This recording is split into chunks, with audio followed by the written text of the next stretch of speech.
Welcome to the January 9th working session of the Owen J. Roberts School Board.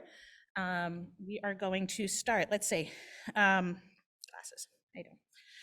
The Owen J. Roberts School District Board of Directors utilizes the working session process as a way to consider agenda items as one large committee for the purposes of discussion and debate in full view of the public. Time permitting, the committee chairperson may open the meeting up for public questions on items being discussed by the committee at the time. We're starting this evening announcing a board vacancy. Mr. Paul Friel has notified the board that he will be resigning effective January 31st. So we will begin the process of appointing a replacement for Mr. Friel. We plan on or intend to follow the same process we did last year when we replaced Mrs. Stutzman. We will publish a request for applicants later this week, at the end of this week, I believe, and we'll host an interview session for all applicants in the beginning of February, February 9, I believe it is. And we hope to have someone appointed by our full meeting in February. So that will all be published, the details and the timeline. And we encourage all members of the community who have an interest in being part of the process here in the school board to apply. Thank you. We are also moving on to agenda item 3, the appointment of school board members to standing committees and school board representatives by school board president. We have put out, we asked for feedback and preferences from current committee members and current school board members on what they would like to, what roles they would like to continue on this year. And we were able to put together a list. And you will notice on this list that we have listed 2 positions as vacant. Knowing that Mr. Friel has resigned, we left them as vacant until his seat has been appointed and we can add the new board member to the list at that time. Jackie, do we need to have a motion or anything for this? They just move on. Okay, with that, we're moving on to number 4, which is Wake Up and Learn. Sure, I will kick that off. So it is my pleasure tonight to have Dr. Anne Marie Morse from Geisinger with us to talk about the Wake Up and Learn program that she spearheads through Geisinger Hospital. But before I turn it over to her, just want to talk a little bit about my thoughts on where we're at and how I think this program is very timely. As most of you are well aware, we spent a lot of time this fall taking a look at the start times here in our school district, had a stakeholder group, a committee that looked at this. We had several meetings. We had superintendents from other districts come and talk with us. And this is a topic that is very near and dear to me, but as we wanted to be true to the timeline, and we have put a change of start times on hold in our district due to the transportation issues that we're currently dealing with and the fact that any change in our schedule would have required an additional 5 buses to our route. So I'm disappointed, as most of you know, that we weren't able to do anything for the start of next school year.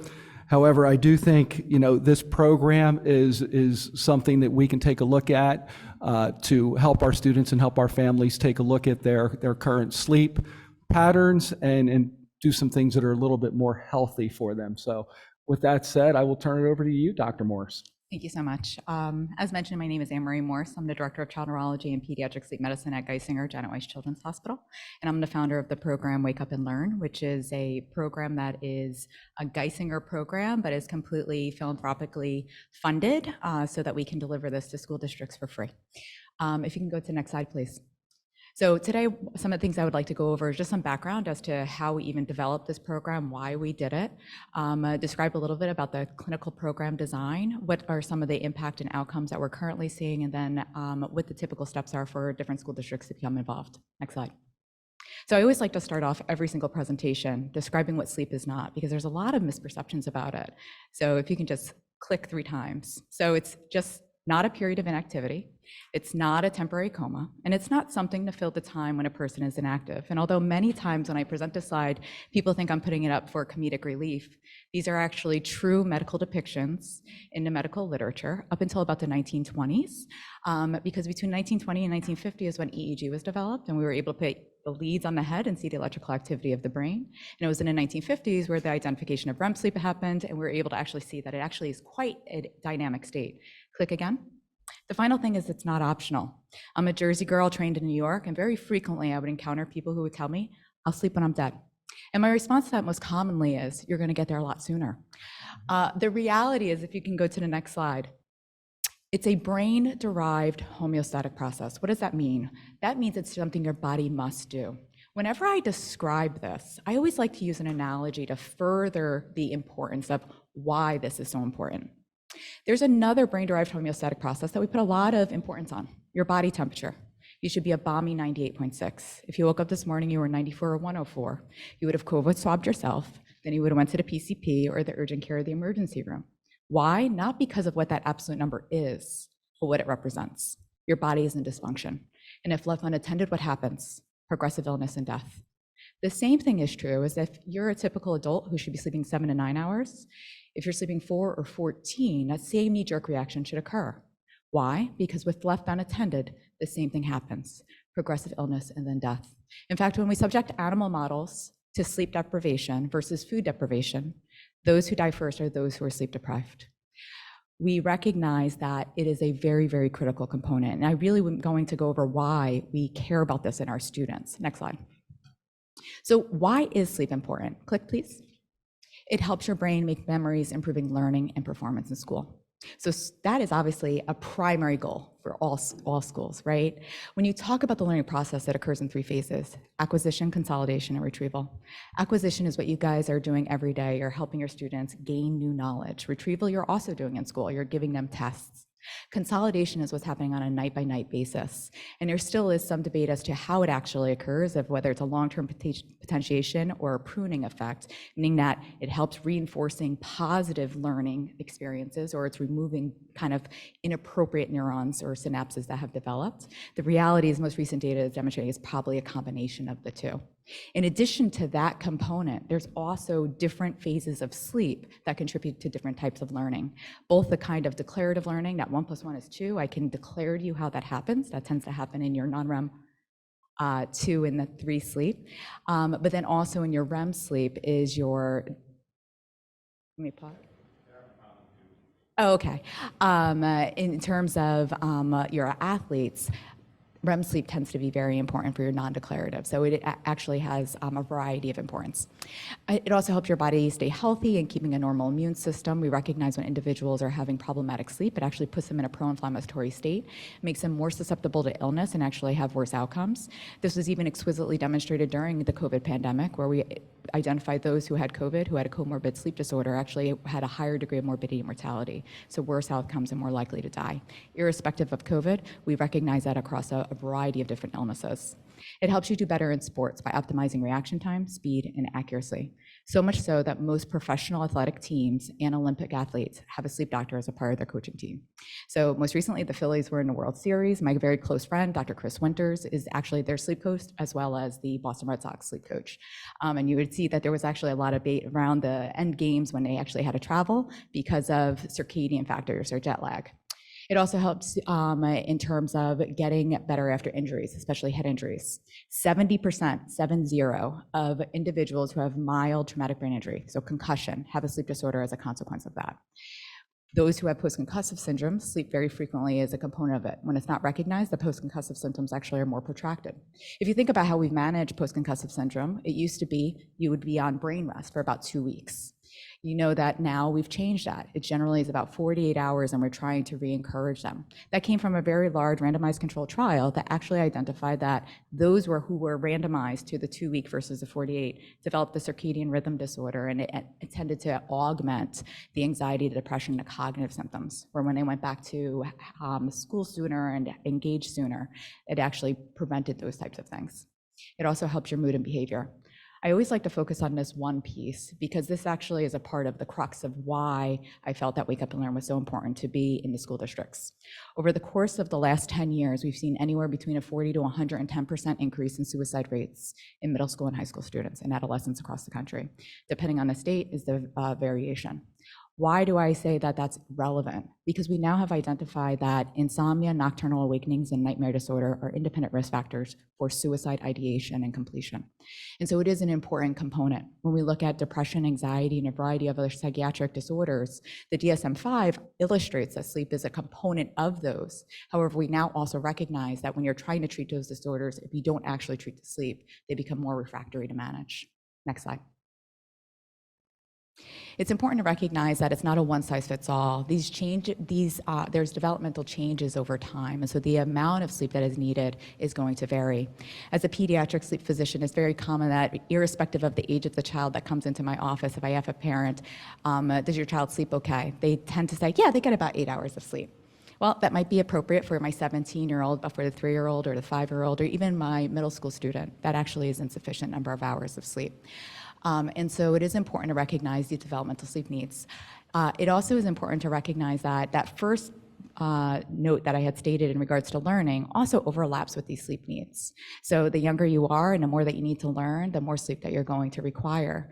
On the next slide, you'll also identify that there is a evolution of the consolidation of sleep over time. So this is a figure from a manuscript in a chapter that I've written in regards to neurodevelopment and sleep. And so what you're seeing is that by the age of 5, no one should require daytime napping or daytime sleep. So a red flag in school, very commonly, that may not be recognized is children falling asleep in school. Very frequently, people will say, well, I just doze when I'm bored, I'm not tired. That's not a thing. If you're dozing, it means that you're sleepy. It's not that you're bored. So if you have students who are sleeping in school, that right there is a red flag. Next slide. So this was they were coming in, and so basically it was demonstrating different factors in a teen's life that may be relevant to sleep. Unfortunately, you're not going to be able to see all those things. Next slide. So how can sleep problems present? Number one, irritability and mood swings. Very commonly, this gets just chalked up as, oh, it's the teenager who's going through puberty, and therefore that's why they're having this irritability or mood swings. But the reality is that that is a very common presentation of excessive daytime sleepiness in teenagers. Deterioration in school performance. I can tell you that one of the things that I'm considered an internationally recognized expert in is central disorders of hypersomnolence, so things like narcolepsy. That's a condition that most commonly starts in the pediatric age group. Between the ages of 5 and 16 years of age is the onset. It's very common that those patients come into my neurology practice, not my sleep practice, because of deterioration in school performance. They used to be a straight A student, and year after year we're seeing deterioration in grades, and they're at risk for being left back, and we actually identify that there's a sleep disorder driving that. As I already mentioned, excessive daytime sleepiness, frequent tardiness and absences due to oversleeping, ADHD symptoms, both hyperactive and inattentive type. If you look at the American Academy of Pediatrics, they have only 3 stances about sleep, and those 3 stances are when the baby is little, you put the baby back to sleep to prevent SIDS. If a child has large tonsils and adenoids, screen for obstructive sleep apnea. And the third is, if there are features of ADHD, before making the diagnosis of ADHD, rule out any sleep disorders, because sleep disorders can mimic the features of ADHD. There are also, to further that point, is a bidirectional relationship between sleep and ADHD. ADHD is a self-regulation disorder, and very commonly will have sleep problems as a part of it. In addition, the medications we use generally can also fragment their sleep and make it harder. And then finally, increased risk-taking behaviors. I've already made comments about depression, anxiety, and suicidality. However, there also is a tremendous breadth of literature that demonstrates that adolescents who are getting insufficient number of hours of sleep or poor quality sleep are actually much higher likelihood for engaging in high-risk behaviors such as substance use experimentation, alcohol use, sexual promiscuity, and a variety of other things that can put them at risk. Next slide. So this was, again, an animated slide. The first component of the slide actually is highlighting that if you were to look at most medical literature, they quote that 25 to 30% of children and adolescents have a sleep disorder. However, if you have a comorbid medical or psychiatric disorder, those statistics can go up. those who I see in my neurology practice, it's about 50 to 80% of them will have a sleep problem, and it has significant implications on their chronic medical condition. However, the most recent CDC statistics demonstrate that 58 to 73% of middle school and high school students are having at least insufficient sleep. Insufficient sleep represents one of over 70 different types of sleep disorders that are recognized by the International Classification of Sleep Disorders, Edition 3. Next slide. So what is Wake Up and Learn? So that was a whole long preamble just to really get you guys excited as why sleep is so important. But let's talk about Wake Up and Learn, what Wake Up and Learn is. Next slide. So it's a virtually delivered sleep education and surveillance program. So believe it or not, this was something that was conceptualized before COVID was even in existence and everything was virtual. The reality was that the vision of it was to develop locally and then hopefully scale it nationally. At this point, we have it in a variety of middle school and high schools, but we also have replicated the success in adult learners and with student athletes in our medical school as well as in our residency programs. The goal of it was really to establish a change culture. The reality is that we are a country of sleep deprivation. In 2014, the CDC declared the United States in epidemic proportions and that they're facing a major public health crisis with sleep disorders in the adult population because 1 in 5 adults have a sleep disorder, and those estimates are probably underestimated. The reality is that we don't recognize sleep disorders because we all live in that we need to get more done. In medicine, we are the most guilty of it. We work 36 hours and we say, can't you do more? And so therefore, there's poor recognition of this. We want to be able to utilize this to be able to optimize educational experience and cognition, improve attendance, academic performance and recovery, decrease risk-taking behavior, improve driving safety. Excessive daytime sleepiness has the reaction time equivalent of drunk driving. So you are at the same risk and the same legal risk if you are driving while knowingly sleepy. And then also optimize physical and emotional wellness. In order to do this, we wanted to define symptoms of sleep disturbances and the consequences that are related, and then improve the recognition of these. In order to create a change culture, you can't give education alone. You have to give education plus tools. If we don't recognize we have a problem, then you can give you education all day, but you're not going to actually implement them. And we, of course, wanted to involve the important key stakeholders, which include parents, teachers, students, counselors, and primary care providers. Next slide. These are just some examples of some of the things that we have. We have a website, we do a variety of different handouts, we have bulletin board materials that schools can use, and we also hired an illustrator to develop characters so that this way they can serve as kind of avatars that don't necessarily have any specific gender or race or anything else that is associated with it so that any student could really identify with it. Next slide. So just to give some early results, this is data that is representative from the initial school district we worked with. It was a relatively small school district that had 400 students. We had a very high participation rate, so 87% of the students did participate. And what we identified was consistent with what the CDC data had demonstrated, which was about 64% of the students had evidence of sleep pathology based on one of two screeners, either the Children's Sleep Habits Questionnaire or the Epworth Sleepiness Scale. The Children's Sleep Habits Questionnaire is more broad to basically say, is there high-risk features of a sleep disorder? The Epworth Sleepiness Scale is more specific of, are there features of excessive daytime sleepiness? Next slide. When you look at the information that we collected from the students participating in the survey, there's some really important things to identify. We have just heard about how important a delayed school start time may be. However, it may not be, again, that one size fits all. What we're identifying is that we're seeing a difference between the 7th and 9th graders and the 10th to 12th graders. From this slide, you can see that the 7th and 9th graders actually do a fair job of getting the right number of hours of sleep. On average, they're getting about 8 hours of sleep. However, you hit that 10th grade and they fall off a cliff. They're barely able to maintain 7 hours of sleep. And all the students are lying to us when they tell us that they sleep in on the weekends because they're all struggling to barely get the 8 hours because there's other social competing priorities. Next slide. Essentially what this is showing, because we do this at multiple time points, we do the surveys in the beginning of the year and towards the end of the year, is that the other finding that we should be seeing if the school start time is the end all be all or the root of all evil, is that we should see a progressive increase in the number of students who develop sleep disorders. We actually are seeing the opposite, that the students who are likely to have pathologic sleep come into the school year with pathologic sleep, and they're the ones who are going to be more likely. We actually see a very, very small percentage percentage of students who are developing sleep pathology across the school year. So yes, there is implications on some students, but the reality is that many of them are having problematic sleep from the get-go. And the reality is that if we're providing them the tools to be able to optimize, that may actually provide even a better benefit. Next slide.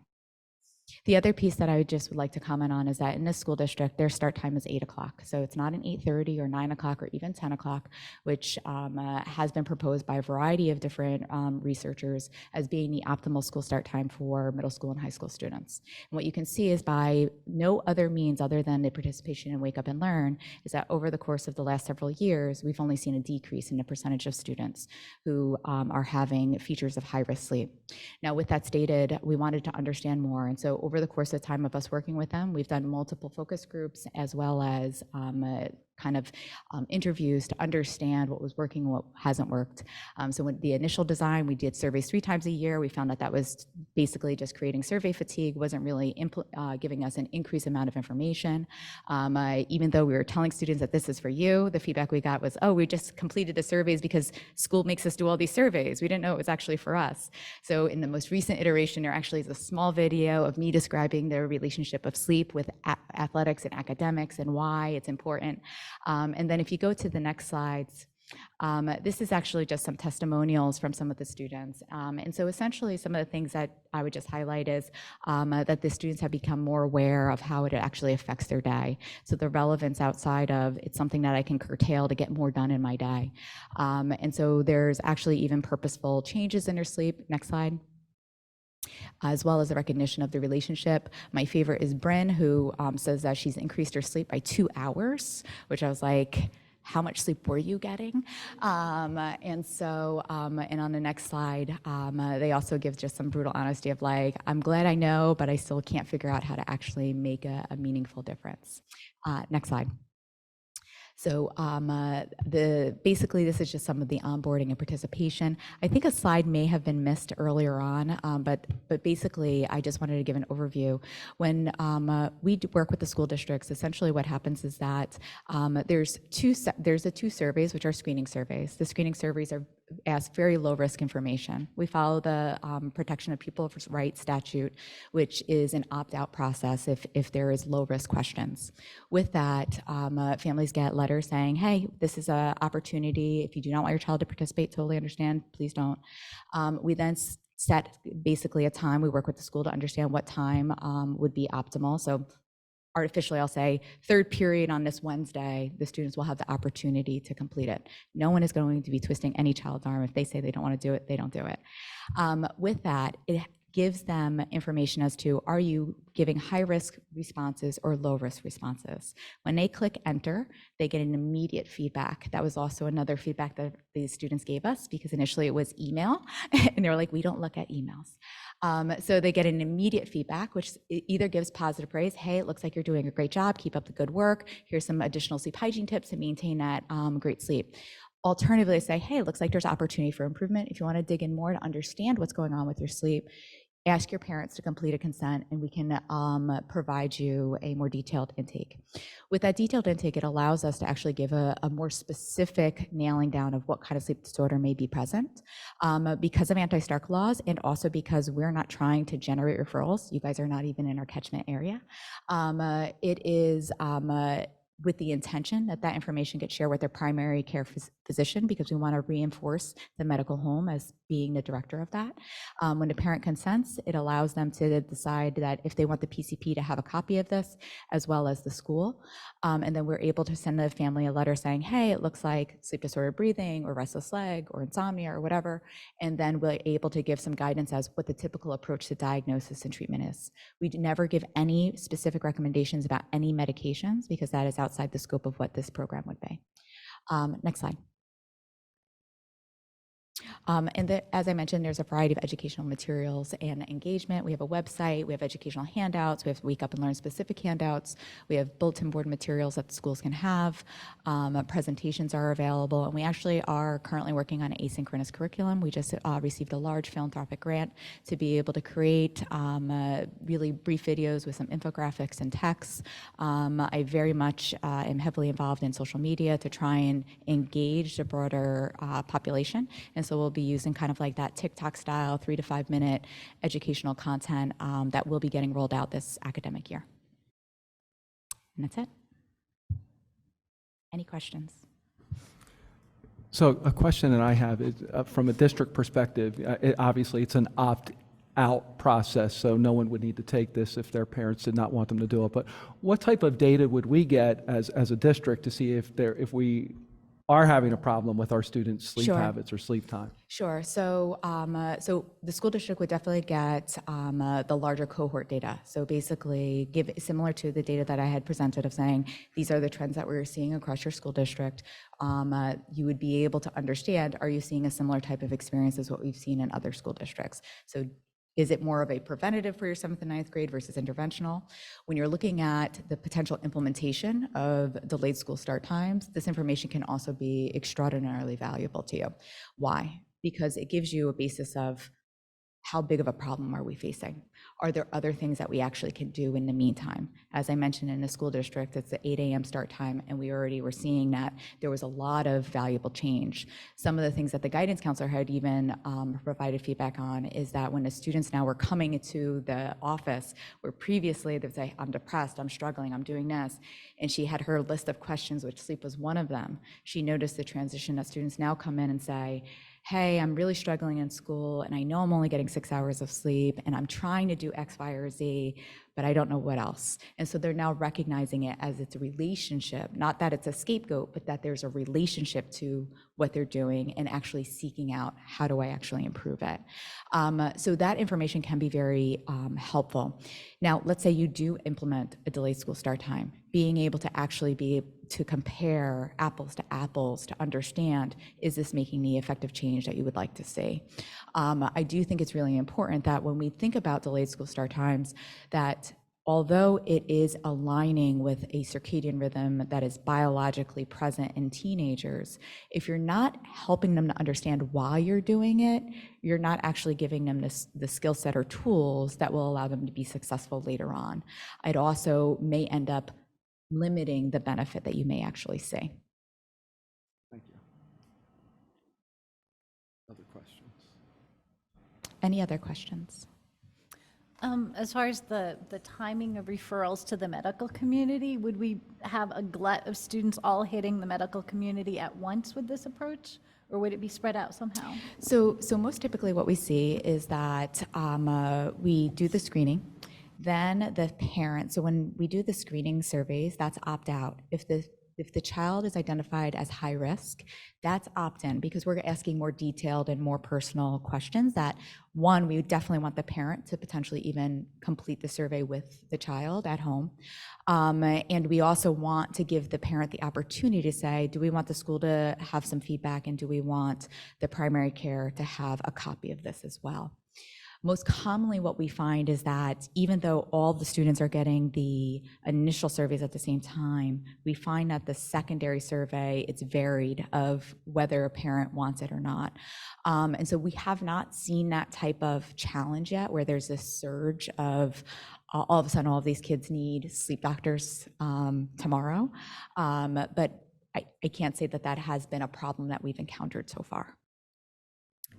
One question for you. So when we've been looking at this topic of delayed school start time and all these things that you talked about that are problems with sleep deprivation, I really feel that with our community, some kids are on the bus at 6:10 in the morning. Yes. In the school district. So I'm trying to understand, we probably have very few high school students who get 8 hours of sleep, if any, Sure. with that schedule. So, but I don't necessarily think that means that they have some sort of pathology going on. They're just sleep deprived because we cannot meet their needs with their circadian rhythm. So I guess this program, I mean, it sounds very interesting, but I'm concerned that we're, like you were saying, trying to, find medical help for people that don't need medical help, but they just need a schedule that works for their bodies. So I appreciate the idea that maybe these statistics or all this information will wake them up, so to speak, and understanding that this is not right for them. But I just don't know so if you have a kid that comes to you and says, hey, I get 6 hours of sleep a night because I can't fall asleep until 11:30 and I have to be up at 5:30, there's just no way to make that work, no matter what kind of whatever you say to them. So I'm just sort of wondering, like, how will this program help that scenario? And the fact that we may have a very large portion of students in our student body that's true for. Sure. So, and that is a very appropriate concern. So we do see this very commonly of that because of the commutes that they have being on a bus, that's a factor that they have no control over. What I would say is that there are other strategies that sometimes students can utilize. So if they are falling asleep at 11:30 at night, is that actually the optimal biologic time that they can fall asleep? So biologically, 10 o'clock is around the time that they probably could fall asleep. So there's certain strategies that they can potentially use to help in reducing the sleep latency or the time to falling asleep. What I have found when kind of looking at a broader audience is that many times there are other factors in addition to the school start time that is contributing to the reduced sleep. Sometimes it is information that the school would find valuable, such as we were having this conversation earlier. I have 4 AP classes, and all of them have given me 2 hours each of homework tonight. That is a factor that potentially could be mitigated if there's a way of improving communication across teachers of, hey, are we all going to give 2 hours of homework on the same night? And so there are some of those strategies. Other strategies that also are quite relevant is that very frequently students have the tendency of, I have finals, I have keystones, I have whatever it is, and I'm going to pull all-nighters to study. And the reality is that they're not doing themselves no benefit. So strategies that could potentially be applied include things like, do I do cycling of studying and napping in order to actually get some degree of sleep? It also will further reinforce some of the learning that you just had. Other strategies can include sleep extension in weeks prior to a period where you know that you're going to have increased periods of sleep deprivation.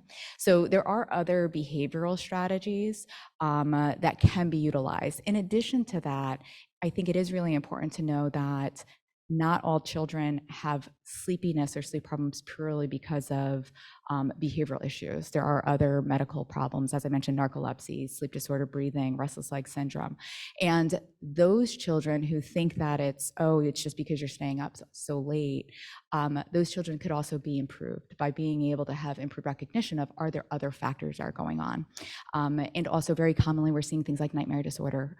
And that can be very much improved with behavioral interventions such as imagery rehearsal therapy, or if it's a post-traumatic stress related, there's medications that can be helpful. So really helping people get on the right track of how can they have better control. And the final piece that I would state is that what is most important about giving some education and tools now is that when they become adults who are in college or going into the workforce, they have no idea of what tools they can implement in order to gain control. So it's really just giving them the building blocks, the same as what you're doing with everything else in middle school and high school, so that they can be the most successful adults that they can be. Thank you. What's the time frame from the time you give the survey until we get data to understand what our district looks like?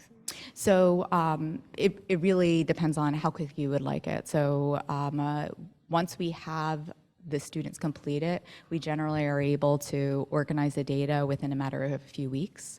So if in other school districts, there's been, okay, well, we did this, we did the 2 sets of surveys, and now coming back to the school board meeting to present on what have we learned. If there was an intermediary where you're like, hey, I would like to know right after the first surveys, what do things look like? We would be able to organize that either in a way of a formal presentation or be able to give you, again, cohort level data. It wouldn't be individual data because we would want to respect the privacy of the student, unless, of course, the parent said, hey, we really want my school to know that. And we have had that happen because the child was struggling in school, and then that allowed us to really be able to work with the school district to understand what are they struggling with.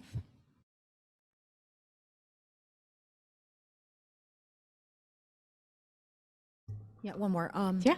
So the survey that you're talking about, how young do you administer it?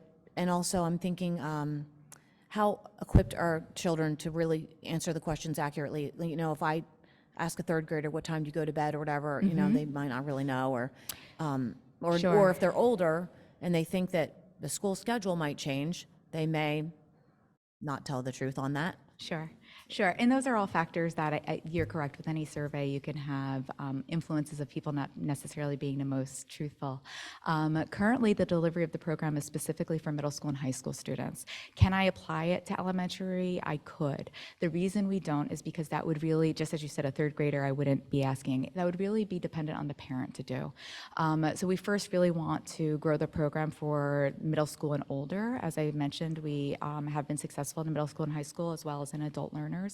But we have future plans of growing it for the elementary.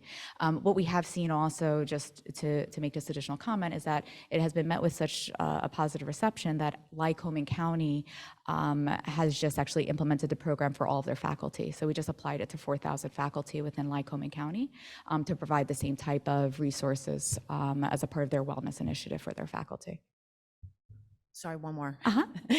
Have you found any districts that have looked at this information, startled, and decided that starting school at 7:30 is not workable, and made a change based on this information? So at this point, the schools that we work with have been kind of 8 and 9 o'clock start times. So that will be different. So in the 8 o'clock, as the school district that we had just showed, they are seeing an improvement irrespective. I think everyone is struggling with this. In full disclosure, I'm a member of the American Academy of Sleep Medicine's Public Advocacy Committee, and so this is a constant conversation about school start times and is this the right strategy, or should we be incorporating more education, screening, and opportunities like this. And so we obviously are advocating for school start times that are aligned with the circadian rhythm, but also recognize there's very, very significant social implications as well as financial implications in that. The only other thing I would say, and I don't want to speak for you, and I know we talked about it beforehand with the Pediatric Association saying that 8:30 start time, and do you just mind sharing your thoughts on what you shared with me in regard to whether 8:30 or 8 o'clock, and specifically your thoughts on a 7:30 start time? Sure. So I would say that one of the challenges when we're looking at delaying the school start time, as I mentioned, in terms of social and fiscal, is that very frequently we're thinking about things like you have mentioned in regards to having to get more buses, and is that going to be tax dollars and all of that. And so generally, we try to figure those things out.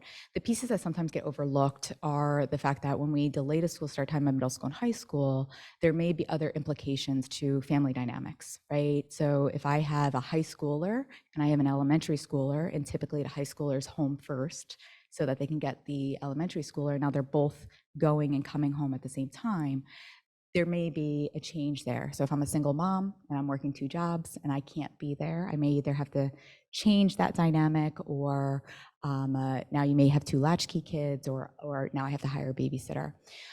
So there are some challenges there. I would say that biologically, because as was asked earlier about these kids are going to be more likely to go to bed a little bit later, I would say that schools really probably should be 8 o'clock the earliest. And I think part of the challenge is the comment you had made, is that these kids are getting on school buses around 6 a.m. I had put up a post on TikTok about this out to middle school and high school students, had over 50,000 views, and we had over 600 responses from middle school and high school students. What was interesting is, of course, there were students who said the start time, but many times when they said the start time, it was because I have to get on my bus at 5 or 6 o'clock. And very frequently they were quoting school start times of 6 or 7, and at the 6 o'clock, usually they were on some sort of program of like an internship or something. So I do think 8 o'clock is like the bare minimum, and that there is some struggles when you are going earlier because of the bus situation. Is that for elementary too, that you don't suggest starting before 8 o'clock for elementary also? So what's interesting is I would agree with that, of that not starting before 8 o'clock.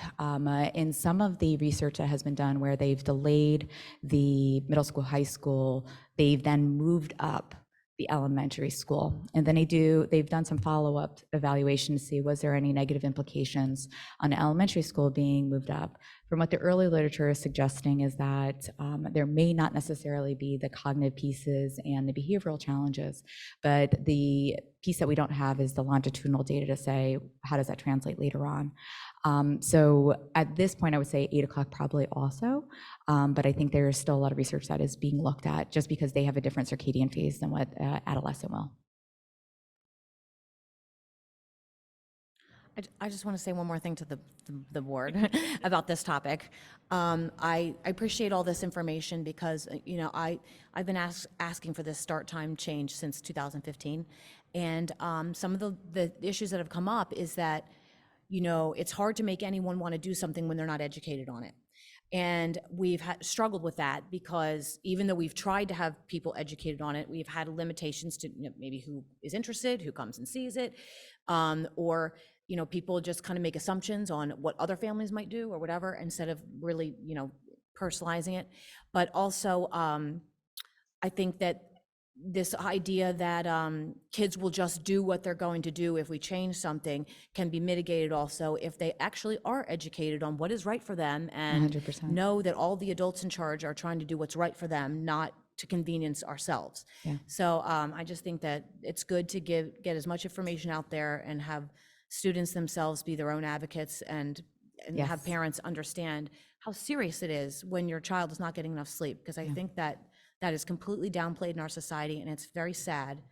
And we have a whole, you know, chronically ill, complete society and adults. You know, many adults will say, this is not important, and yet they have chronic diseases themselves. And so anyway, I can't talk more about it, but Sure. I could, but I won't. Yeah. I'm not going to. And Thank that's you why so the much. American Heart Association just changed Life's Essential 7 to Life's Essential 8 because they recognize the importance. Everyone thinks it's because of sleep apnea that they did that. It was actually duration of sleep because they recognize the significant implications on cardiovascular health. Thank you. Yeah, I would say that I think this is an invaluable effort both for the children and their parents, because we as parents aren't always prioritizing sleep in our lives, so we're not always modeling the ideal behavior either. So Yeah. there is that. Thank you, everyone, for your time tonight. I really Thank you, appreciate Dr. it. Morse. Thank you.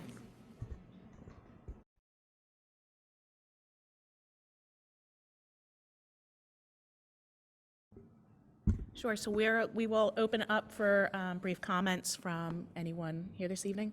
So if you'd like to make a comment, you can come to the podium and you can state your name and your township of residence, please. Well, fantastic. Hey, everybody. My name is Pierre Niepel. I live in Upper Euclid Township, so West Vincent. I don't know. Is that right? West Vincent, perfect. All right. See, so little do I know. First of all, apologies for my voice. I left at the Eagles game. So hard to follow you. Thank you so much. That was a great presentation. Geisinger is known to be an integrated healthcare system. They're the thought leader in the country when it comes to healthcare. Unfortunately, I can't say the same for OJR. I think you guys are behaving like dinosaurs when it comes to startup times. I want to tell you my story, right? So I moved here, my kids went to West Vincent. I honestly don't know what time the school starts, but I know that the school bus rolls around at 8 o'clock, and it's perfectly natural, and it works fine for us. When my daughter Leah went to middle school, I got this email that said pickup time is 6:27. So I said, hey guys, this must be a typo. No, it's not a typo. I said, it's a joke. No, it's not a joke. I said, what do you mean it's 6:27? It says they have to be ready at 6:27. I thought like, wow, that's pretty ambitious. So what time does school start? 7:30. I'm like, I've never heard this before. I'm from Germany, Europe. We all start at 8 o'clock there, so that would make you proud, most likely. So it was a new concept, but honestly I said, let's give it a try, right? So I'm not here complaining and whining. I've done it for 1.5 years, and I'm done. I'm not doing it next school year anymore because it hurts my daughter. My son will not be able to do it, and I'm as a parent at the end of my rope. Here's what I do in the morning, 6:10, my alarm clock goes off, my daughter's alarm clock goes off. I go in the room, I don't say good morning, I say, I'm so sorry, but I have to wake you up. I turn on the light and I said, you better go run because you have to be at the bus stop in 25 minutes. Brush your teeth, go downstairs, you don't have a breakfast. Your breakfast means eating cereal in a bowl, standing in the hallway. There's no family life, there's no hugging, there's no quality of whatsoever. Just to get her out of the door, right on time to hit that bus. And then this bus drives for 45 to 50 minutes on something that Waze tells me is 15 minutes, right? I take her sometimes because I'm like, hey, you know, I get it, I have to help you too. I get it, once you hit the Sunoco gas station, everybody knows what I'm talking about. There's the, you know, the next bottleneck. I think you guys are looking into this. Nobody's doing anything about it. So it just takes forever to go to school. So I tell you one more thing. I did high school in Temple, Texas. So you might be surprised about this. I did my MBA in Germany. I did my PhD, to be more specific, my DBA in Switzerland. I never thought that the most important thing you can do to help the education and the quality of your kids for school has nothing to do with school, but how you get them to school. I learned this in the last 18 months, and I am done with it, and I will not do it anymore. 7:30, 7:48 is the average time in Pennsylvania. 8 o'clock is the average start time in the United States. 8:30 is recommended by the American Pediatric Association. What are we waiting for? It's a law in California. New York is looking into this, right, Rita? You're from Cornell, you know this. New Jersey is looking into making this a law. We have been looking into this since 1999. I've been researching this. I don't know what you're waiting for. The cost of adding 5 more buses really outweighs all the benefits of having reasonable, natural feeling wake-up times for kids. I don't think so. So I'm going to have to hold you a little bit responsible here, Dr. Stout. I do like you, but not as much after I went to your town hall meeting, because you said, I'm going to lead you guys to a new startup time, and you were misleading me and the entire community by not doing it. To me, that's not a good leadership, and that's also for the school board. Jacqueline, I believe after all my phone conversations, you are in charge for transportation. If you haven't done this, and how long have you been here? For 4 years? If you haven't done it in the last 4 years, I have zero trust that she can change anything in the next 4 years. Your poor guy, Chris Gray, really nice, and he will twiggle and he will try to shuffle stuff, but he's been doing it for so long, he doesn't see the forest for the trees, if you know what I'm saying. That's a German expression, right? So get somebody to help with your transportation situation and unravel it and do it quick. And I will finish because I have only 3 minutes, I know this, but, and I give you my slides because I printed them for you. Trevendine School District, right? I just want everybody to know this. It's really interesting. Everything, the entire blueprint is online. You can just copy paste it and do it and you're done with it. It's fantastic. In February 29, they had a board meeting to talk about it, right? In March, they came together, they did a survey of the parents. In April, the board education meeting did a vote. And on April 22nd, they made a decision for the same school year and they'll be done with. That gives you, ladies and gentlemen, 3 more months from today, pardon my English, to get your act together and get it done. You don't have to do more research. You don't have to do more studies. Just do what's right and what feels more natural. Next school year, and this is going to be a little bit of a contentious point with my wife, but it is what it is, I will not send my kids to your school at 7:30 anymore. I will drop them off at 8:30 if you don't make any changes. And then it will be your job to adjust your schedule that my kids don't miss anything from the curriculum, because my daughter has high ambitions. She would love to go to a great school. She would like to work for NASA if she can too. I want to level the playing field between OGR and all the other school districts. 9 out of 10 schools who have later starting times, who give right off the bat better opportunities for students to be awake, to be ready and do presentations. So I love the title, I will finish it, of you Wake Up and Learn. At OGR, it's actually called Force Wake Up and Learn, because you have to force the kids to wake up. It's not a natural thing for them. Please do something about it, but do it now. And please do not say that, I can quote you, the biggest challenges will not hold me back. 5 school buses, you're needing 5 drivers, you need 10 drivers. I will personally help you to find those 10 drivers. I give you this commitment. Thank you. Oh, okay. Okay. Okay, so we are moving on to agenda item 5, which is logo redesign. Mr. Rodriguez?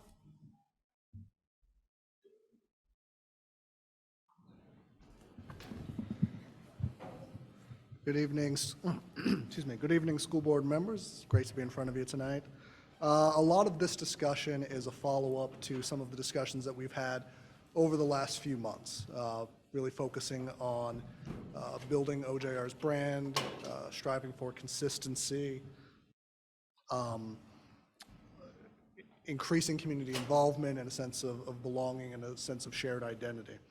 One of the reasons, there are 3 driving factors that we are looking at for a logo redesign. And just to be clear for context purposes, this is not a rebranding. It is simply making sure that our logos are where they should be and are consistently used. So the 3 driving factors we have are consistency. I will tell you, just doing an inventory of some of the logos that we have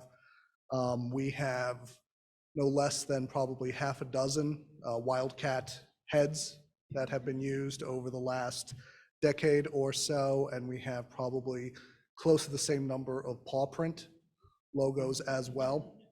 And so we are just trying to get everyone to use the same logos in that sense. We are not looking to redesign or to take those away. I will tell you that I think OJR has a lot of untapped potential with its brand identity, and it is a great school district. And so it's figuring out how we tap into what we have.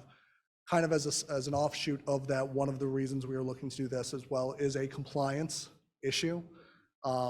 Speaking candidly, we want to make sure that all of our logos are in compliance with copyright laws, usage laws, and ensuring that we don't have to have any concerns about someday encountering any challenges down the line. So we're trying to proactively get ahead of that. And the third one is access with some of those different logos as well. I can tell you, one of the challenges that we have is in our archives, we just don't have a suite of files, meaning we don't have high resolution versions of some of these logos. They have been around for a while. Technology has changed. Some of the original source material is not available, or it's unknown where that is located. So as I always like to say, if I go for a walk in the woods and get abducted by aliens, the logos will remain, you will have access to them, and the rest of our schools will as well. So what does that look like? One of the options that we have that we are pursuing is working with CCIU. They have the ability to help us have logos that are in compliance, that we have consistent use of colors, that we have logos that reflect our heritage and identity as a school district, but also don't run into any potential conflicts. The proposal that we have from them is for $2,000. That is for 2 logos, both a head and a paw logo. The paw logo tends to be a little more the preferred choice for some of our elementary schools, so from different uses there. That includes 3 rounds of revisions, which I'll get into in just a little bit, how that would look potentially. And it also includes the full suite of files as well. So that's high resolution. It's ensuring that we know what our colors are, so that we're not using several shades of red, things of that nature as well. And it's also helpful for us when we are working with community vendors as well, who are looking for our logos to use, that we know we can consistently provide that resource to them. As part of that process, it's very important for us that we have that community feedback as well. So one of the things that we always talked about, and this was noted in the audit or some of the other communications goals that we've had, is making sure that we maintain that collaborative spirit. And that includes making sure that we are receiving feedback from the community as those logos are being revised. We're not going to go from the Wildcats to another logo, another identity. We will still be the Wildcats, but making sure that we have that balance between all of the elements that we need it to. So that includes potentially looking to talk to alumni, students, staff, administrators, members of the community, people who live here, work here, graduated from here, their children are here as well, making sure that we get that feedback so we find a comfort level with what we're going to produce as well. And that will include feedback on things that how we want to use and how we want to recommend usage of those logos, timelines for implementation of those logos, which I know that's important for people as well, making sure that they know this is not going to be an overnight, just throw everything out that has an old logo. We're not asking anyone to do that.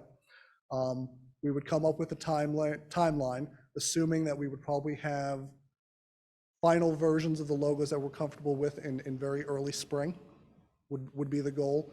Figuring out a timeline for updating some of our lower hanging fruit, social media, websites, some of those things, making sure that schools have an opportunity to kind of whittle down or sell any remaining stock that they have of items as well. So it's not going to be that those go out the window either. Making sure that they know if they have to order new items to please use the new logos as we transition that. And then longer term, some of the placements on our facilities and properties as well. So those are some of the things that we are taking into consideration, but again, want to just emphasize that this is for consistency, compliance, and access, not a total rebranding effort for the district. Will the logos, or how will the logos be made available to organizations within the district that may not be district organizations like our PTAs and our band parents and the Athletics Association? And I think that's one of the things we want to talk about as, get feedback on some of that, as well as, what are some of those guidelines that we want to have and have them clearly stated, so that if anyone has that question, they can reference that and we think through that rather than, piecemealing it or guessing. Yeah, and I would say we'll probably take some direction and input from the board on that too. I think there's two schools of thought. I personally would rather be a steward of the community and have it readily available for groups that want to use it, but have a vetting process. So we would have to define what that is. Thank you. Okay, agenda item 6, Curriculum and Special Education Committee. Mrs. Sabo? Dr. Mon, oh, sorry. Hold on. Are we doing questions?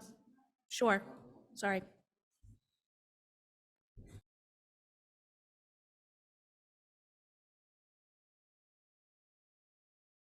I'm here tonight late for my meeting.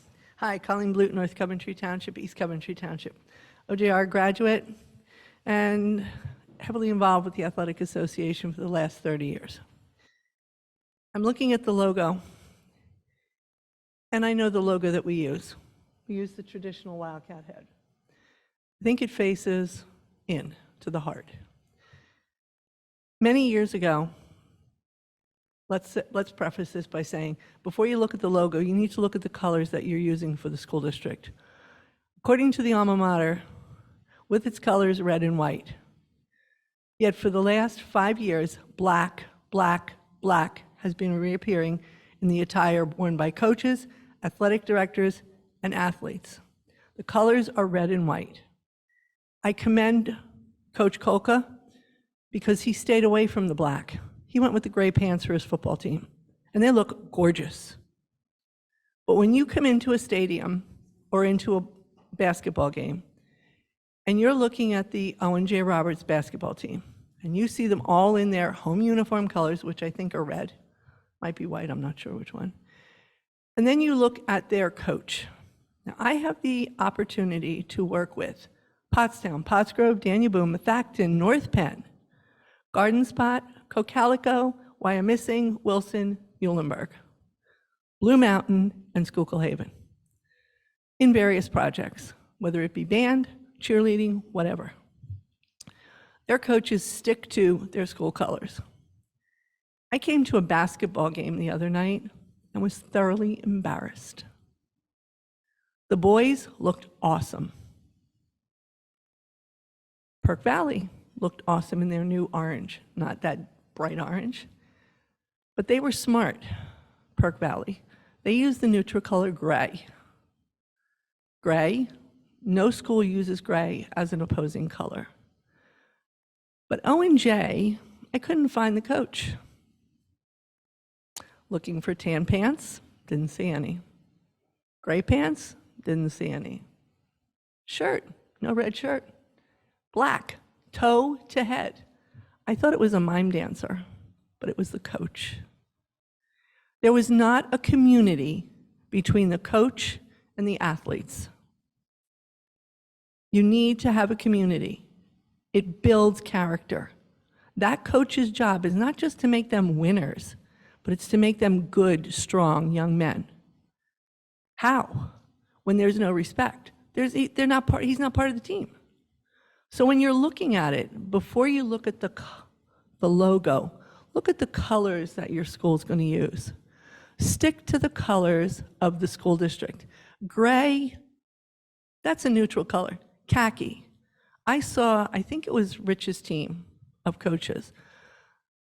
He had gray pants on, I think, but all the other coaches had khaki on, which meant that they were the assistant coaches.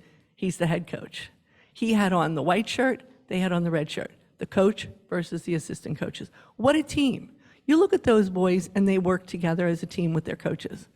I didn't see that with the basketball team.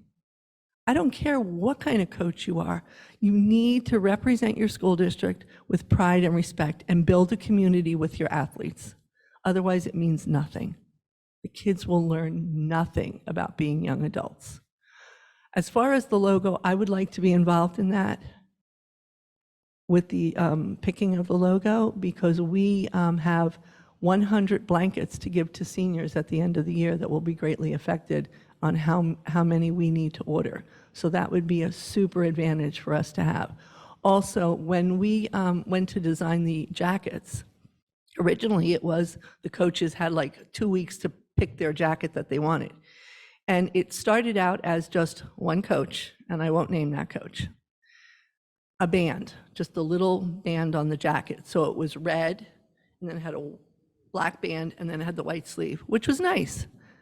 Then it became 2 sleeves, black, middle red. Then it went all black with a red Wildcat head. Black, white. That's not the school colors of Owen J. Roberts. That's the school colors of Boyertown. Unfortunately, Boyertown got wind of that, and I took the brunt of it for you. And I said, it was an error. They won't do it again. It was not done again. But when the Athletic Association orders things, I make sure that black stays out. There was an athletic director who made sure the black was not involved in it at all. Cut the black out, he said. Once we got to the 2 sleeves, he said no more. And we would not pay for a black jacket. Now what we're doing is we're picking 3, and they get to choose whichever one they want. So it's not black, it might be gray, might be a dark gray, but it's not black, or it's the tweed. So we have done our job keeping the colors as red and white. Everybody else needs to start doing that too. Okay? Thank you, Mrs. Thank you. Bluth. Mrs. Sabo. Hello, Dr. Monahan tonight is presenting an update for the ELA curriculum revision. Thank you for having me. So as you know, this is the English Language Arts curriculum revision year. And so instead of waiting till the end of the year of giving you update on the direction we're headed, we wanted to kind of do that sooner in the year. So you can see, I'm not going to read the slides to you. The highlight here is knowing that our curriculum is written based on the Pennsylvania Department of Education standards, and they have not changed since our last curriculum revision. So really where we're looking to make changes is any scope and sequence or a change of materials to deliver the curriculum. So we did some work with our teachers, and I attended PTO, PTA family events to provide an overview and to get feedback from them as well. And of course, looking at data and research is always important. So our kind of where we are from the curriculum audit is, making a recommendation, and really the purchase that we'd be making would be for July 1 with our new budget. So when we look at the reading research, so I actually contacted the IU consultant who does the work with English Language Arts and asked her about the programs used in the county and what we should be using as our main look, and she brought us to the Scarborough Reading Rope. And you can see all of the components on the left that are important to the teaching of reading.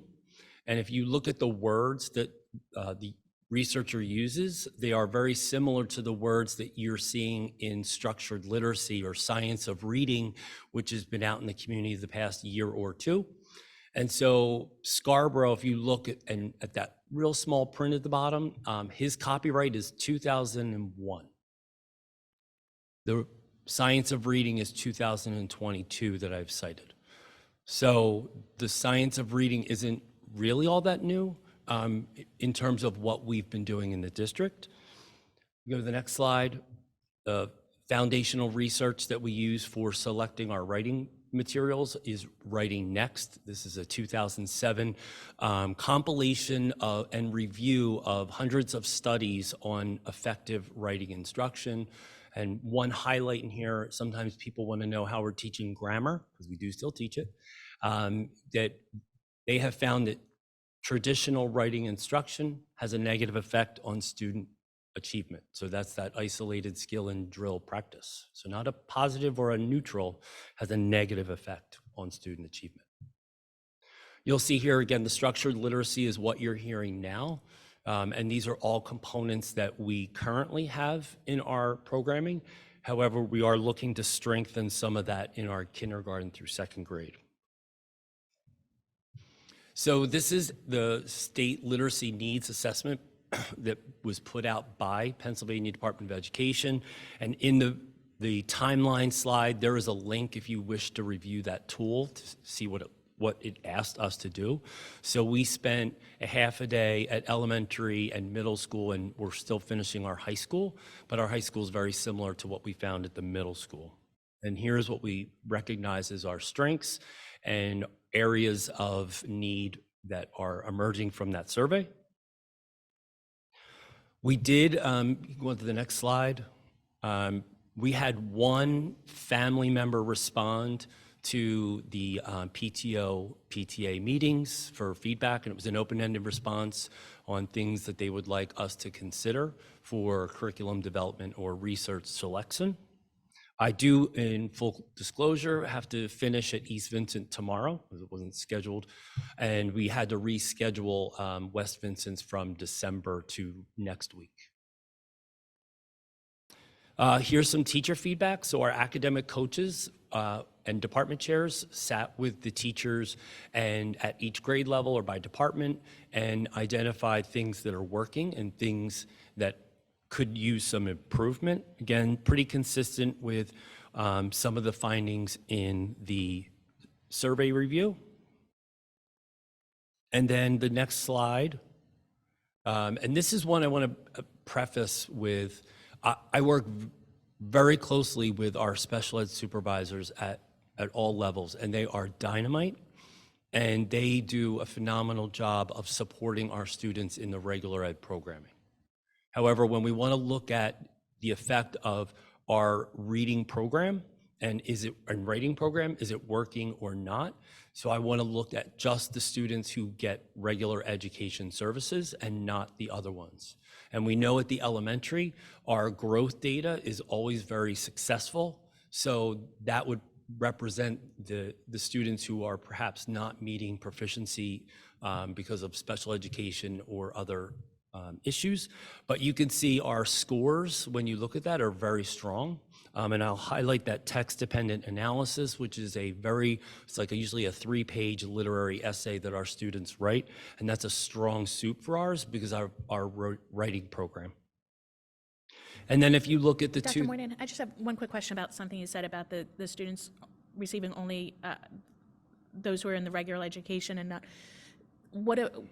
Can you give me an idea of what that means? For instance, is a student who's receiving or who has been doing some work with a reading specialist but doesn't have an IEP? Correct, they're included. They're included, okay. And gifted is included as well because they don't get pulled to the Right. frequency. Okay. that our special ed IEP students do. So is it just kids that have IEPs that are not included in this data? Correct. And many of them were proficient or advanced, and they could have been speech only, they could have been 504s, but because when I'm pulling a list of data, I can't tell that. So to be fair, I felt like I don't want to just include what I choose to include. It was an all or nothing. But again, our special ed students are performing, and our growth data supports that, as well as when I looked at the IEP students, I saw good results. And just to give you because I did anticipate this coming up, our all group, when I do include them, isn't much different. It's under 10%, and in some cases, it's the same. So pre-COVID was way better for that. If you look at the 2022 data, for obvious reasons, I didn't look at 21. You'll see our scores went down, and I noted that in those parentheses that you could see how much they went down. And really, the other grades, the difference with the all group were under 10%, with the exception of, actually, they're all under 10%. So for the under 10% difference between the regular ed and the all group. So you'll see our high school data. I tried to do the same thing, but because we had a graduating class of 2022, their data is no longer, I'm sorry, the graduating class, their data no longer shows up all that demographic stuff, so I can only see the total score. So I didn't want to do it for one group and not the other. So you'll see the strengths and needs from the data. And it's not something we were surprised, especially with our high school constructed response. And part of that is our students are limited to 1,500 characters, including spaces and punctuation when they're doing a constructive response online. And they're used to writing 3 to 5 page essays in response to reading. So that's been our challenge, and we've been working on that this year. Ryan, before you get too far ahead, could we go back to the pre-COVID and 2022 results? Sure. That's really dramatic. And I know there's the national COVID slide, but what are we doing about that? What kind of resources are we implementing? Because that's really irrecoverable if a lot of children aren't proficient at reading at those early grades. It's really hard to recover that as you advance in grades. So that's what we used our ESSERS funds on, additional reading and math support for our elementary, and then at the high school and middle school, we've used the MTSS process to kind of identify. I will say it's been easier for the upper grade students.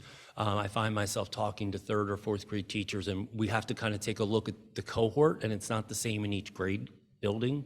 So for example, at North Coventry, I met with the team, and we came up with a plan for 3rd grade specific for decoding, because they had a mishmash of phonics over those few years. So we're trying to backfill those holes as best we can based on the data. So the ESSERS funds go away. I don't think this problem's going to go away right away, because again, they're progressing with that deficit. I'll get to that when we get to Okay. our recommendations. Thank you. You can move. So this is just a list of other programs that we looked at, and some of them we actually looked at for COVID when we were teaching online and when we were teaching hybrid. So you can go on, Frank. So our recommendation is to stick with the units of study in reading, writing, and phonics. And obviously phonics is K-2. And here's the reasons why, because that's what I was asked to provide. And that's the teachers, right? They've spent a lot of time over the years implementing the units of study, and the new units that are revised provide a familiar structure for the mini lesson and workshop. And what's nice about having a workshop model is that's a great time for our special ed or regular ed students. If they need to be pulled, they get pulled during that small group time. And that way they get all the grade level content that they need as part of structured literacy. But then they get that small group for the remediation they need based on specific goals. The K-2 units of study have been revised to address components of structured literacy and, but they had always, as an FYI, units of study always said if you buy our materials, you need to have a word study program, which we've always had. We never got rid of. And we also have guided reading where we provide specific reading instruction that are skill-based in phonics, phonemic awareness, and word study. So we never left that, but now the units have been revised to include it more specifically. They connect reading, writing, and phonics, and the resources actually provide more specific coaching for teachers on how to provide small group for all levels of learners. And what really stood out to me when, across the hall from Brad, or was, they're founded on the basis of UDL. And so the materials were written with universal design for learning in mind, which kind of goes along with our initiative that we're currently working on. So recommendations: to stay the course with the units and just purchase the updated materials. And you can see some of the revisions that are focused on that second bullet. I do recommend moving the writing units a year out after, because people forget that reading and writing are two subjects, and that's a tall ask to ask our teachers to learn 2 new programs in 1 year. So that would be my recommendation. It also, budgetary-wise, kind of shifts the funds around as well. We obviously did need to do some work with alignment of vocabulary and grammar, revise our high school novel units as needed based on our data. School-wide literacy focus came up as a big area of recommendation, that literacy is important in all subjects, so we don't learn to read and write in a vacuum. We're currently working on using Lincoln benchmarks to better respond to our data. And lastly, and this is not a surprise, really work on the transition, professional development for teachers between 6 to 7 and 8 to 9. And as a result of talking with teachers and surveying them, I added K-1 because of the nature of going from half day to full day, as well as students moving into first grade. We recognize that kids aren't always getting what they need to in kindergarten. And so we're going to need to adjust the start of first grade to make sure that there's a better flow from kindergarten to first grade.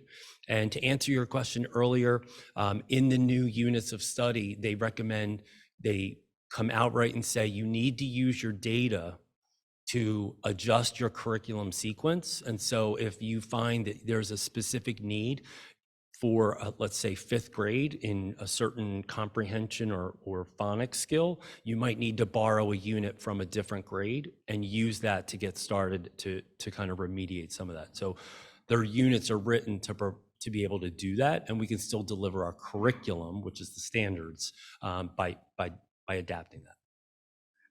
Let me just ask, kind of a continued follow-up. So the 2022 data, that's kind of a lagging indicator. What is your internal present data telling you about those elementary students? Do you think they're becoming more prepared than the students that really suffered through the COVID era? So January 25th is when we get our most recent updated data for elementary, because then we have data meetings in February where we then regroup and plan interventions based on that.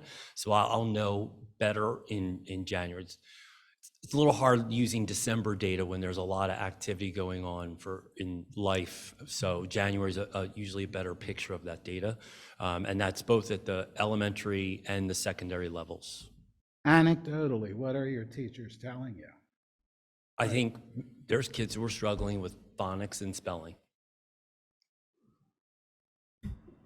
So talking about that, the board has had a few classroom teachers, unsolicited, reach out about concerns about the phonics for our K through third students. So, and I know you're talking about getting this new curriculum that is more focused on that. But what have we done to listen to the teachers that have concerns, and what are we thinking with moving forward, and how to basically have more phonics and try to understand what's happening in our classrooms in regards to this? Yeah, so I actually met with our academic coaches last Tuesday and asked them to invite me to a grade level meeting or to give me their we use the developmental spelling assessment, which is a good insight into students' ability to code and encode, so, or to read and write the word. And so we're going to look at that because they're giving that updated benchmark in January as well. And I said, let me provide you help, or the academic coaches will be providing them with help. Just depends on the severity and what's needed. And we actually do have small group phonics books from the units of study that actually have a chapter on each skill. And so we're trying to target a small group intervention with those interventions. So if a classroom teacher comes to you or the academic coach and has concerns, especially about their specific class or maybe that grade, that year, what does that then look like? Like, how does that work out? Like, because I'm looking to make sure that we have consistency among the elementary schools, right? So if they come to you, like, are they on their own to go figure out how to handle that group of kids, or do we have something that they go to next as a district? So we have resources. So I think the key is looking at the data, and I do think it's going to be different by school and by grade level. And so it might be that one third grade teacher has the majority of her class missing the same set of skills, and I'm going to say, here's the lessons, we're going to do these whole group and then follow up in small group. Whereas another third grade teacher, he might have 3 different groups, 3 different sets of needs. And so then it's let's use this with this set of students, let's use this with this set of students. And so that's going to be specific to the groups of students. And if we have to drill down to the individual level, we do that as well. We actually do case studies with our students, and we provide very targeted intervention and see a lot of successful results. I think it's giving teachers the power to or the tools to say, all right, I can veer from what's on my typical curriculum cycle in order to respond to what my students need. But we do have the resources. It just could be the teachers aren't aware that those resources exist because they were developed for a primary classroom. I mean, they're not like babyish, but they're written for when you would typically learn phonics in K-2. So I know the East Coventry third grade team recognized it earlier last year, and they started using some of the second grade materials to kind of adapt and respond to that. So it is going to be based on the data, and it's going to be based on the specific needs of the students. I guess, sorry, I don't mean to keep going on, but so we're looking at K-2 though, where the concerns are coming from. So there is nothing, there's kindergarten. So what do you do if it's first or kindergarten? Where do you? So we have approaches as part of our guided reading, where they actually looked at like pre-emergent readers, which is typically what you're seeing pre-K or before, where we're looking at teaching sound and letter knowledge in very specific ways. And typically, by this time of the year, if our students don't have their letters and sounds, I usually ask, I need to know who they are and what we're doing about it. Because we do have plans that can do that. It's just that people haven't had to do it before. And so it's new for those teachers, and I get it. And I actually think I have a 4th grade teacher in one of the schools that she actually reached out to me, and I said, okay, here's what I think we should do. So it's helping our teachers. And one of the things that came out of the teacher survey was the need for more professional development. So the feedback I got was split. And so that's when I recognized that needs to happen. But that's not necessarily curriculum writing or material purchase. So I always tell people we don't purchase curriculum materials based on the two ends. You have to purchase here, and then we have to figure out how to plan and work for the other two groups. That's seamless and part of the bigger picture. Because ultimately, we want to catch them up so that they can jump right back in with the rest of their peers. Okay, I'm going to just ask one more follow-up with the third graders to fourth grade again. So those third graders that are now in fourth grade, I mean, was a big red flag waved with the fourth grade teachers, and are they being given a lot of support, assistance to try to bring them back up to speed? Because it's hard to recover that lost reading ground. Sure. So all of our schools use benchmark data 3 times a year and interim data in between. And so they sit as data teams, they plan intervention groups, and then they decide who's going to be teaching those intervention groups. And this January is our kind of second benchmark. So we'll get to see how that worked. But they do make changes in between. If a student's not responding, they don't wait for a few months before we do something about it. They make the change when they need to. But this is our big benchmark month, is January. Okay, I'd be interested in seeing Yeah. that. Can I ask a question now? Can you just clarify for me?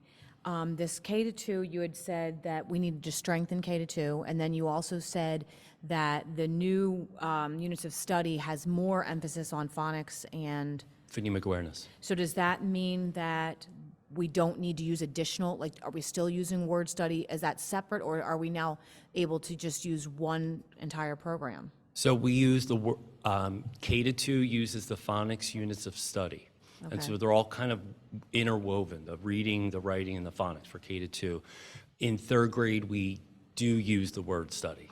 So we kind of shift to that. And so the students are now getting that, like what you probably were familiar with when your kids went through school. We still do those spelling patterns. And, with our goal, trying to get our 6th graders all to Latin and Greek roots before they leave elementary, so that they have that kind of content knowledge in addition to spelling. Okay, so word study is its own separate thing. It's not part of the units of study program or whatever. It picks up after phonics, because, Okay. and for students who still need phonics, they're typically in reading support, and phonics instruction is part of those intervention lessons. Okay, and then one other question here. I'm looking at these recommendations, and it says revised novel units. Could you just tell us a little bit about what that is and how you would do that? Sure. So so one of the things I think that people were very surprised about at PTA meetings is my first statement was, we don't teach books. We teach comprehension and analysis and writing. And so the novels themselves are not necessarily everybody's reading the same books. And so, for example, I worked with 2 high school teachers who each had a read aloud text. One was Hidden Figures, and the other one was a dystopian short story. And the students worked with the librarians to go pick an independent book that matched the same genre. And then we worked on, doing analysis. So we would model teaching something, and then the students would have to apply that in their books. So it's just taking our curriculum that we have, the PA standards, and just looking at, do we want to update those types of novel selections? So, sometimes if we're teaching the Odyssey, the teacher might be able to talk about the hero's journey and read aloud a chapter or two, and then give a synopsis for the next few chapters, and then get to the next set of work, because the focus of our units is on analysis and not getting to the end of the book. Well, so right now, you're saying, though, that if a teacher wants to teach the hero's journey, they can choose, they have options to choose what They do. care for. So, so what needs to be redone then? Pacing, scope and sequence, finding what the IU today was in a meeting called quad text. So finding informational short texts or visuals or infographics or videos that provide background that fills in some of those core novels that they might be reading. So that's usually what we're doing in terms of updating our novel units. Okay, thanks. I just have, this is not just for you, this is just basically for administration. Like, I think when we get presentations like this, I would really like to see it on with the rest of the board, special education included, to make sure that we have growth in those areas, because we don't get very specific in regards to ELA and mathematics for specifically our special education students. So I think in the future, it would be a great thing to include, since it's 20% of our population, to make sure that we know that we're growing in those areas. So I have it on my version. Yeah. It's a little visually off-putting if you don't know, so that's why it's not in there. But if you would like that, I can make sure you get a copy. Yeah, I would definitely like to see it. And even if it's, if at least we talk about it, so we can at least acknowledge that this population of students, and we are looking at this population of students, and again, this isn't just towards you, this is to any of our administration, we have to acknowledge and make sure that this group of students is also continuing to grow along with our, our regular education students in all of the areas. And I can't say enough about Kristen Burke and Jeff Ball, because they will reach out to me when there's students not making progress. Yeah. And I think, again, the benefit of special education within the units of study, it allows them to get grade level content as well as what they need at their own level. Yeah.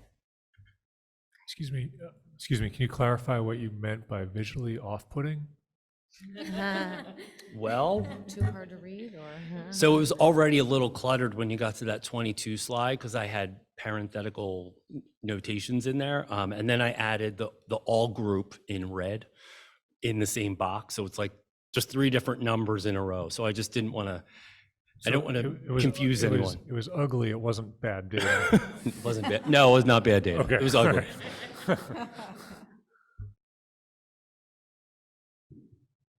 Any Thank other you. questions from the board? Any questions from the community?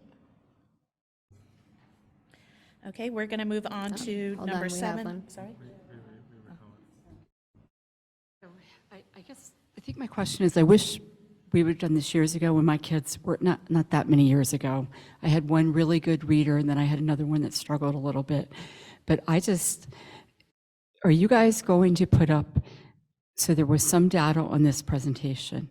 Are you guys going to put up like the PSSA data and the AP data and the IB scores? Because I feel that would give a bigger picture towards English and whatnot at the high school level, to see how many children are actually going in and taking those advanced classes, because I think that's important. So I heard a lot of elementary stuff, but it would be nice to hear the higher level too.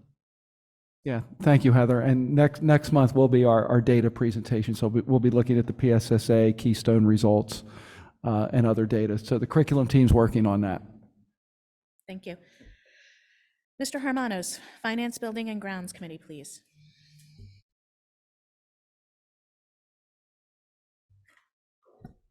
Good evening.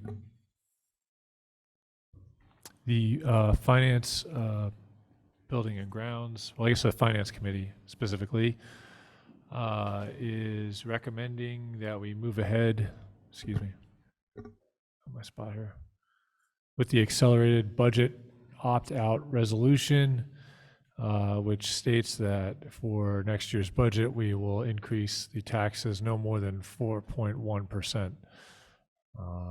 So I think that we need a motion to move that to vote for the board meeting. So moved? Second. All in favor? Aye. Vote next. Vote next. We vote next month. We're voting to vote. We just have to All right, move it. all right. Oh, we just have to move it. All right, Forward. great. All right, that's all. Thank you. Number 8, Legislative and Policy Committee, Dan? Mr. Oh, yes. Just a question on that. Yes. To do that opt-out resolution, doesn't the members of the Finance Committee have to be the ones that motion and second? Because I thought I heard other people. Jennifer motioned Jen and Dan. motioned. Oh, Dan did? Okay, all right. I Second. had someone else Yep. just chimed in, and I got it. Yep, we're good. We're good. Yes, we have Yep, we are Jennifer good. Munson and Dan Doherty. Okay, Mr. Doherty. Thank you. LMP has a number of policies up for revision and deletion. So as usual, what I'll do is I'll just read through these policies for revision and deletion and then circle back for any further discussion. Policy 707, use of school facilities, school dude, the name of the district's old online facility use request system is being removed. Regulation 707A, use of school facilities application and approval procedures, school dude, the name of the district's old online facility use request system was removed. Policy 311, reduction of staff. Wording here was added from the PSBA to include the guidelines for reducing staff due to a decrease in enrollment, consolidation, performance rating, and economic reasons while combining Policy 311, 411, and 511. Policy 236.1, threat assessment. Revisions were made to the school code. Revisions to the school code section 1302-E now require some actions related to the threat assessment to be completed annually. The threat assessment team now needs to be provided with individual or group training annually on the required elements that were already outlined in the policy. The district shall annually provide training for school staff on identification or recognition of student behavior that may indicate a threat to the safety of the school community or in accordance with the law and board policies. The district must annually notify students, employees, and parents, guardians about the existence and purpose of the threat assessment team. Policy 805, Emergency Preparedness and Response. Act 55 of 2022 established a new requirement for the state's School Safety and Security Committee in coordination with Pennsylvania Commission on Crime and Delinquency to establish minimum standards for training of school employees on topics outlined in school code for school safety and security training. There are no changes to the attachment to Policy 805, Safe to Say Something procedures. Policy 805.2, School Security Personnel. School Code Section 1309-B was revised with new requirements for the role of the School Safety and Security Coordinator, reiterating that the role must be held by a school administrator, not outside contracted security personnel. The School Safety and Security Coordinator should coordinate training to raise awareness for behavioral health, suicide, bullying, substance abuse, and identification or recognition of student behavior that may indicate a threat to the safety of the school or community in accordance with the law and board policies. Another new requirement is that the chief school administrator has 30 days to appoint another school administrator if the School Safety and Security Coordinator leaves the district. Policy 011, Principles for Governance and Leadership. PSBA, along with a task force that includes school directors and superintendents from school districts in the Commonwealth, periodically reviews this policy to ensure the language is reflective of current needs and practices. Policies up for deletion include Policy 411, which is reduction in staff. This policy is due to be deleted as Policy 311 was revised. Policy 511, reduction in staff. Policy is to be deleted as Policy 311 was revised. Policy 310, abolishing a position. The PSBA has recommended deleting policy as language is in Policy 311 now. Policy 410, abolishing a position. The PSBA has recommended deleting policy as language is now in 311. There was no Policy 510 for classified employees. Additionally, the OJR calendar has two versions, Calendar A and B. Calendar B moves the professional development day from March 8th to March 25th, and the district closed day for April 1st to March 26th. Therefore, the students would have a full week off of school. I believe, Rita, that it was in response to a discussion we had that you brought up at the last meeting. So at this time, is there any discussion amongst the committee on these policies? Can we move both drafts forward and then discuss that? Is that how that works? Or do we have to pick one? Yeah, and move I believe we have to pick one. Yeah, we have them both on here at the request of the board. If you're looking for an administrative recommendation, because we've had this discussion, my recommendation would be the revised Calendar B. That would be the one that I would recommend moving forward, but we wanted to put both on the agenda tonight for a board discussion to get your input. Brad, was version B shared with the teachers and staff? Yes. And was there any version B was shared. feedback from them? Feedback was, obviously, you're not going to ever get 100% feedback, but I believe the new version, Draft B, was more favorable than Draft A. Wow. I mean, it's not a secret. I asked for this to see if we could work out a full week. And while it's not a difference in terms of what my family would or wouldn't be doing, you know, for me, it is the always erring on the side of having as much students in the building, as much staff in the building, and as much education as we can have going on. And I think having a full week of vacation versus a handful of half weeks where families might flex more time off in those weeks means we will hopefully have a greater opportunity to have more students in the building and having meaningful education. Can I ask a question, even though I'm not on the committee? I'm not on the committee either, so. Oh.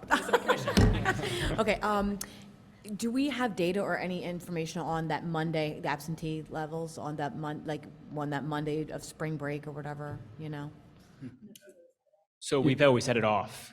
So we've had. That Monday, that we're talking, no, I'm sorry, the Monday prior. Gotcha. Is that a big absentee day, or do we I know? don't know. I don't have that information. I would assume that you'll probably have, you know, typically you still have school on Tuesday too. So I don't know how big of a, I don't, I'd be purely guessing at this point, but I do not have that information. Okay. So I guess at this time, we would just ask for board recommendation to move version B for first reading at the next school board meeting. Do we have a motion? So moved. Second. Great, thank you. I would actually like to circle back to policy 011, the principles for governance and leadership. When we were reviewing this policy, Brad, there was two things on there that we wanted clarification on, which was the evaluation of the school board periodically. And I just wanted to get clarification on timing and the logistics of what that would look like for us to carry out a self-evaluation. Yeah, I could speak a little bit about that, unless Dr. Stout, you want to go, but I'm. Sure, yeah, I can delve into that. So obviously, this is a change in the language to the typical governance regulation that goes out by the school board each year. So after we saw that change in language, I did reach out to PSBA, and they do have a self-evaluation tool that board members can fill out. So I just inquired about that last week, and they did get back to me and would engage in further conversation. So that is something that I could share with board leadership, and we could engage in further discussions. But they do have a tool that seems relatively easy. And when I say it's the team of 10, so it would be the 9 board members and the superintendent that would all be completing that form to evaluate the board and our functioning. Okay. Yeah, I'd be open to looking at that. And just to clarify, that is like the board members would be filling it out for self-reflection on how the board is performing? Correct. Okay. Well, I also see in that evaluate thing there, it says review effectiveness of all comprehensive and strategic plans. I don't know that that's been something that we've done as a board, to look back at all the goal setting and all that and evaluate that. Would that be a separate thing then, or? Yeah, I'd have to check with that when we look with PSBA. Will they have some questions that are geared around that so that we can reflect and evaluate that? I'm not sure. I don't have the details of what that evaluation looks like or would look like.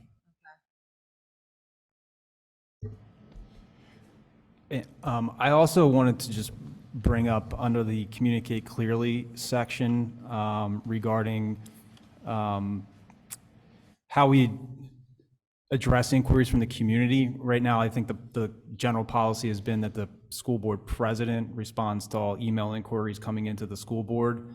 Wanted to see what the rest of the school board would feel about us being more proactive in doing that outreach when the emails come in, and maybe allocating that out according to whoever the chair of the particular committee that is,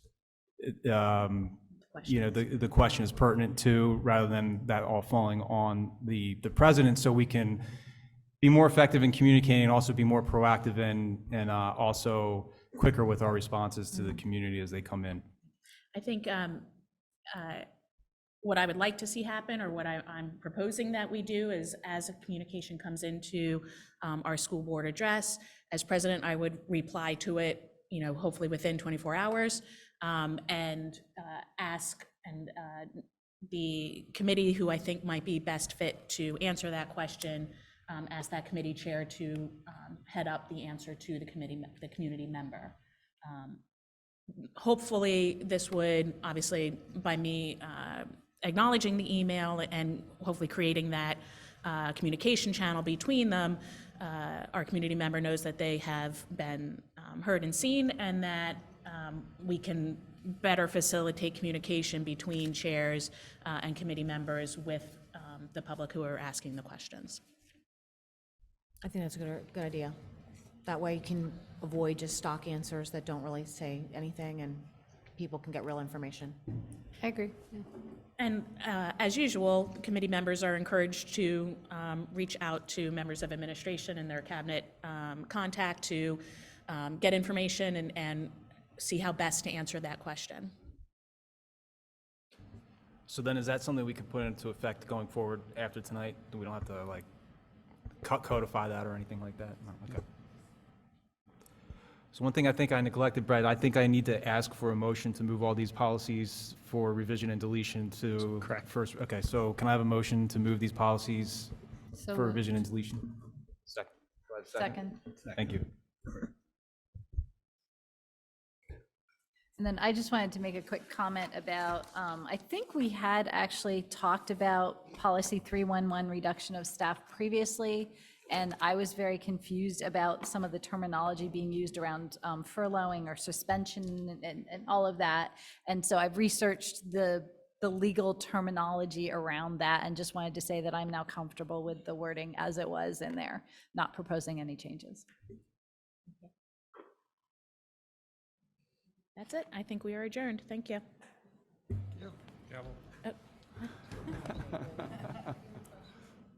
Sorry?